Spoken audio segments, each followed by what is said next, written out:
मसीह में आप सबकी सलामती हो। अज़ीज़ों, आज सुबह हम कलाम मुक़द्दस में से पढ़ेंगे ज़बूर 50।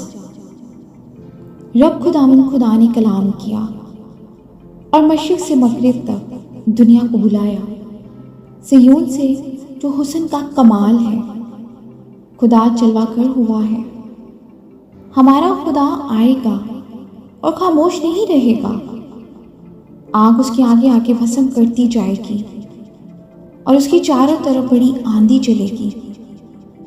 अपनी उम्मत की अदालत करने के लिए वह आसमान और ज़मीन को तलब करेगा कि मेरे मुक़द्दसों को मेरे हुज़ूर जमा करो, जिन्होंने कुर्बानी के ज़रिया से मेरे साथ अहद बांधा है।